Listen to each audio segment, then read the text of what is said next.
Hello hello hello what's up दोस्तों, कैसे हैं आप सभी। एक बार फिर स्वागत करता हूं मैं आप सभी का आपके अपने चैनल में कार साथी में। दोस्तों, बात आज हो रही है कि मारुति डिज़ायर और टाटा टिगोर, इन दोनों गाड़ियों में से कौन सी गाड़ी ज़्यादा बेहतर है। तो इन दोनों ही गाड़ियों को जो है वो हर तराजू में हम तोल करके देखेंगे कि गाड़ी की कीमत कितनी है, कौन से फीचर आते हैं वगैरह, ये सारी चीज़ें। लेकिन जानबूझकर इन दोनों ही गाड़ियों की जो एकदम लोएस्ट वेरिएंट है उनको मैंने यहाँ पर चूज़ किया हुआ है। जहाँ पर डिज़ायर का जो है वो LXI वेरिएंट मैंने चूज़ किया है और वहीं पर टिगोर का जो XE वेरिएंट है उसको मैंने यहाँ पर चूज़ किया है। तो अब आप कहेंगे कि ये लोअर वेरिएंट को कंपेयर करने की क्या यहाँ पर ज़रूरत थी। तो ज़रूरत है दोस्तों। बात यह है कि हायर वेरिएंट्स के अंदर जो है वो सारी ही गाड़ियाँ बहुत ज़्यादा जो है वो फीचर देने की कोशिश करती है। हर एक कंपनी जो है वो अपने प्रोडक्ट को ज़्यादा से ज़्यादा कॉम्पिटिटिव बनाने की कोशिश कर रही है। लेकिन बात ये आ जाती है कि जो बेसिक से बेसिक वेरिएंट है उसके अंदर कस्टमर के सेटिस्फैक्शन का, कस्टमर की सेफ्टी का कितना ज़्यादा ध्यान रखा गया है। इससे पता चलता है कि आपको बेसिक से बेसिक फीचर में भी क्या मिल सकता है, क्योंकि टॉप एंड वेरिएंट में तो सब कुछ ही मिलता है। तो इसकी वजह से आज हम बेसिक वेरिएंट को यहाँ पर चूज़ करेंगे। लेकिन आगे बढ़ने से पहले अगर आप इस चैनल पर नए हैं, अब तक आपने सब्सक्राइब नहीं किया हुआ है, तो दोस्तों चैनल को ज़रूर सब्सक्राइब कर दीजिए। तो दोस्तों शुरुआत करते हैं दोनों ही गाड़ियों के ऑन रोड प्राइसेस से। तो दोस्तों यहाँ पर मैं शुरुआत करना चाहूँगा डिज़ायर से, सुजुकी डिज़ायर। तो दोस्तों डिज़ायर जो है वो 6,57,000 रुपये की ऑन रोड आपको आ जाती है। वहीं पर बात करूँ अगर टिगोर की, तो ये आपको 6,22,000 रुपये तक की ऑन रोड आ जाएगी, ये वाला वेरिएंट। तो यहाँ पर कुछ हज़ार रुपये का जो है वो फ़र्क है। तो अब ये फ़र्क जो है वो क्या हमें इन दोनों गाड़ियों के फीचर्स में भी देखने को मिलेगा, इंजन्स में भी देखने को मिलेगा। तो चलिए देखते हैं। तो दोस्तों सबसे पहले बात तो इंजन की ही करते हैं। तो दोनों ही गाड़ियों में 1.2 लीटर का इंजन आता है, जहां पर डिज़ायर का इंजन 1197 सीसी का है, टिगोर का इंजन 1199 सीसी का है। अब पावर फिगर्स की बात करें तो डिज़ायर का इंजन 88.50 bhp की पावर देगा आपको 6000 आरपीएम के ऊपर। वहीं पर टिगोर का इंजन जो है वो 84.48 bhp की पावर देगा, सेम 6000 आरपीएम के ऊपर। तो टॉर्क के मामले में दोनों ही गाड़ियां बिल्कुल सेम टॉर्क देती है, 113 न्यूटन मीटर का। लेकिन जो डिज़ायर के अंदर का टॉर्क है वो आपको 4400 आरपीएम पर मिलता है, पीक टॉर्क। और वहीं पर टिगोर के अंदर जो है वो 113 एनएम का टॉर्क आपको 3300 आरपीएम के ऊपर ही जो है वो एक्सेस हो जाता है। तो काफ़ी लो रेंज से ही आपको अच्छा खासा टॉर्क जो है वो टिगोर के अंदर देखने को मिलता है, thanks to its 3 cylinder engine. तो टिगोर के अंदर 3 सिलेंडर इंजन है और डिज़ायर के अंदर 4 सिलेंडर इंजन है। अब 3 सिलेंडर इंजन डाल करके इन्होंने गाड़ी के अंदर टॉर्क तो अच्छा रेंज में दे दिया है, लेकिन इसका थोड़ा सा डाउनसाइड ये होता है कि 3 सिलेंडर इंजन 4 सिलेंडर इंजन के मुकाबले नॉइज़ ज़्यादा पैदा करता है। और हाईवे क्रूजिंग की बात करें तो हाई स्पीड के ऊपर 3 सिलेंडर इंजन जो है वो थोड़ा सा आपको स्ट्रगल करता हुआ नज़र आएगा। वहीं पर 4 सिलेंडर इंजन जो है वो थोड़ा और स्मूथ चलता है, क्योंकि इसके अंदर चौथा और एक सिलेंडर होता है, जिसकी वजह से क्रूजिंग कैपेसिटी गाड़ी की अच्छी बन जाती है। दोनों ही गाड़ियां जो है वो 5 स्पीड मैनुअल गियर बॉक्स के साथ आती हैं। यहाँ पर माइलेज की बात करूँ तो डिज़ायर के पास अगेन माइलेज ज़्यादा है, 23.26 का माइलेज इसके अंदर क्लेम किया गया है। वहीं पर आपके टिगोर के अंदर जो क्लेम्ड माइलेज है वो थोड़ा सा कम है, 20.3 का माइलेज यहाँ पर क्लेम किया गया है। तो यहाँ पर माइलेज फिगर्स में थोड़ा बहुत डिफरेंस ज़रूर आ जाता है। मारुति का ये one of the most refined engine आप कह सकते हैं, जो कि माइलेज भी अच्छी देता है और पावर भी अच्छी देता है। यहाँ पर आपको डिज़ायर के अंदर जो है वो ड्राइव रेंज भी ज़्यादा मिलेगी, क्योंकि इसका टैंक भी बड़ा है और इसका फ्यूल इकोनॉमी भी, क्लेम फ्यूल इकोनॉमी ज़्यादा है। इसका टैंक 37 लीटर का है और टिगोर का टैंक 35 लीटर का है।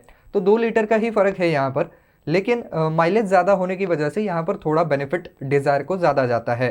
इंटीरियर्स की बात करूँ तो दोनों ही गाड़ियों में आपको इलेक्ट्रिक स्टीयरिंग व्हील जो है वो देखने को मिलता है और दोनों ही गाड़ियों में आप इसको टिल्ट एडजस्टमेंट कर सकते हैं। दोनों ही गाड़ियों में आपको फ्रंट में डिस्क ब्रेक और रियर में ड्रम ब्रेक्स मिल जाते हैं। यहाँ तक कि दोनों गाड़ियों का टायर साइज भी बिल्कुल सेम है, R14 के टायर्स दोनों गाड़ियों में आते हैं, लेकिन टायर सेक्शन में थोड़ा सा फर्क है। 165 बाय 80 सेक्शन का टायर जो है वो आपको डिज़ायर के अंदर देखने को मिलता है और वहीं पर 175 बाय 65 का टायर जो है वो आपको टिगोर के अंदर देखने को मिल जाता है।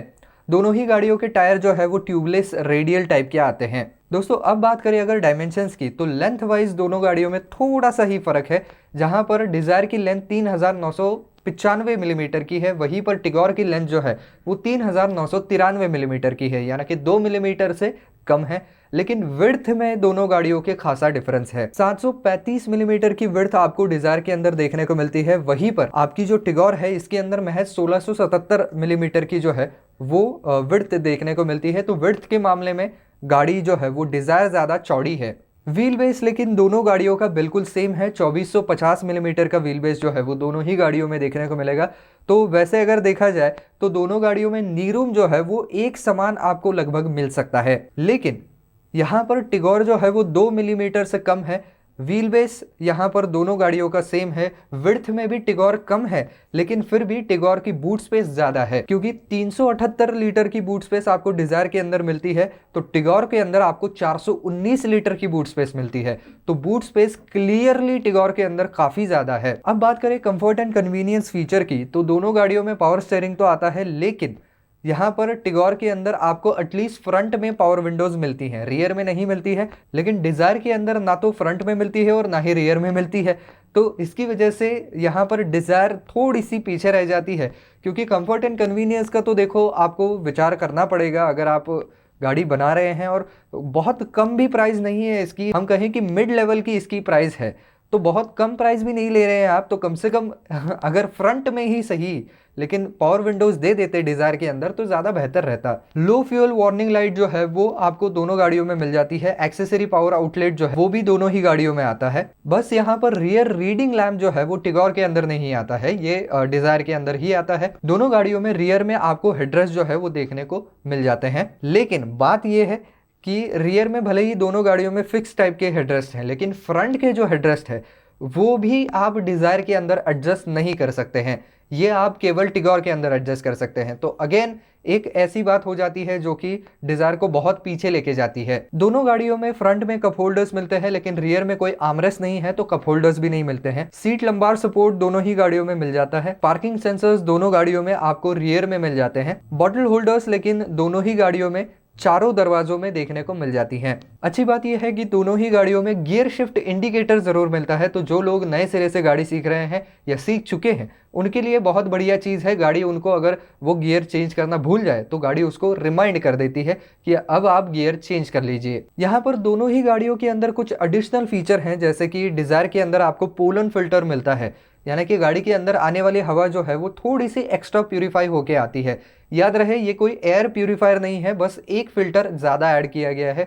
इसके अलावा डिज़ायर के अंदर जो है वो मारुति की SHVS टेक्नोलॉजी आपको देखने को मिलती है, यानी कि जब गाड़ी आइडलिंग पे है तो अपने आप बंद हो जाती है और क्लच दबाने के बाद अपने आप शुरू हो जाती है। तो ये एक फीचर आपको डिज़ायर के अंदर देखने को मिलता है। वहीं पर टिगोर के अंदर जो है वो ड्राइवर के कंफर्ट का थोड़ा सा ध्यान रखा गया है। यहाँ पर डेड पेडल उन्होंने दे रखा है, तो हाईवे क्रूजिंग के वक्त भले ही गाड़ी में क्रूज कंट्रोल तो नहीं है, लेकिन जब लेफ्ट फुट का उतना काम नहीं है तो आप उसको रेस्ट कर सकते हैं। बाकी एयर कंडीशनर और हीटर तो दोनों ही गाड़ियों में आते हैं, लेकिन कीलेस एंट्री वाला फीचर दोनों ही गाड़ियों में नहीं आता है। टैकोमीटर जो है गाड़ी के अंदर वो डिजायर के अंदर आता ही नहीं है जो टिगोर के अंदर आता है। मल्टी ट्रिप मीटर्स दोनों ही गाड़ियों में आते हैं जो कि इलेक्ट्रिक टाइप के हैं। दोनों ही गाड़ियों में क्लॉक जो है वो डिजिटल टाइप का आता है, ओडोमीटर जो है वो भी डिजिटल टाइप का आता है, और डैशबोर्ड जो है वो भी दोनों गाड़ियों में ड्यूल टोन फिनिश में मिल जाता है। लेकिन दोस्तों ये जो डिजिटल इंस्ट्रूमेंट क्लस्टर है टिगोर का वो बहुत ज़्यादा इंफॉर्मेटिव है डिज़ायर के मुकाबले। यहाँ पर आपको डिस्टेंस टू एमटी भी बताता है, एवरेज फ्यूल कंजम्पशन भी बता देता है, की इन रिमाइंडर भी आपको उसी क्लस्टर के अंदर दिख जाता है, सीट बेल्ट रिमाइंडर भी उसी क्लस्टर में आपको आ जाते हैं। इसी के साथ साथ यहाँ पर डोर अजार वार्निंग भी उसी के अंदर आपको देखने को मिल जाती है। तो इन्फॉर्मेशन वाइज यहाँ पर टिगोर का इंस्ट्रूमेंट क्लस्टर ज़्यादा रिच है। अब बात कर लेते हैं गाड़ी के एक्सटीरियर्स की। तो दोनों ही गाड़ियों में नॉर्मल आपको हेडलैम्प्स आते हैं जो कि लेवलिंग फीचर के साथ आपको मिल जाते हैं, लेकिन दोनों ही गाड़ियों से मैं जहाँ पर खफा हूँ वो चीज़ ये है कि दोनों ही गाड़ियों में रियर में डीफॉगर नहीं आता है। आपने रियर में वाइपर नहीं दिया है, वॉशर नहीं दिया है, मैं समझ सकता हूँ यहाँ पर कॉस्ट कटिंग करनी है और ये एक सेडान क्लास की गाड़ी है तो उसको उतनी ज़्यादा ज़रूरत भी नहीं है, लेकिन डीफॉगर की तो ज़रूरत है भैया, क्योंकि बारिश के मौसम में ये एक बहुत इंपॉर्टेंट फीचर बन जाता है गाड़ी के रियर विंडशील्ड के ऊपर। अगर पूरा फॉग जम जाए तो ड्राइवर को पीछे का कुछ दिखता है नहीं, तो ऐसे में ये जान पर भी बना सकती है। तो डीफॉगर कम से कम दोनों गाड़ियों में देना चाहिए था।